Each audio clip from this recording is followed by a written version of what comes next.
বাংলাদেশের সাথে খেলা ব্রাজিলের। ভারতকে অপছন্দ করে বাংলাদেশকে খুশির সংবাদ ব্রাজিলের। ব্রাজিল কি সত্যিই ঢাকায় আসছে? ভারতের লোকসান বাঁচাতে বাংলাদেশকে পরিকল্পনা নাকি আসল গল্প অন্য কিছু, তাই জানবো ভিডিও জুড়ে।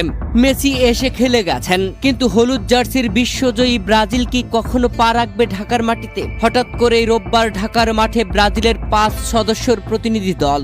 গুঞ্জন, খবর আর নানান ধোঁয়াশার মাঝে ফুটবল প্রেমীদের মনে এখন একটাই প্রশ্ন, ভিনিসিয়াস রাফিনহারা কি সত্যিই নামছেন ঢাকার মাঠে, নাকি এর পেছনে রয়েছে ভারতীয় এজেন্সির বড় কোনো বাণিজ্যিক হিসেব নিকেশ? আজকের বিস্তারিত ভিডিওতে উন্মোচন করব এই রোমাঞ্চকর সফরের পেছনের আসল রহস্য।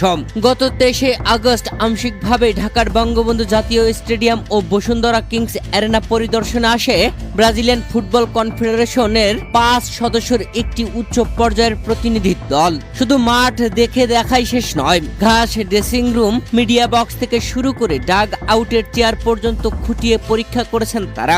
পরিদর্শন শেষে বাফুফের সভাপতি তাবিত আওয়ালের সাথে একটি সৌজন্য সাক্ষাৎ সারেন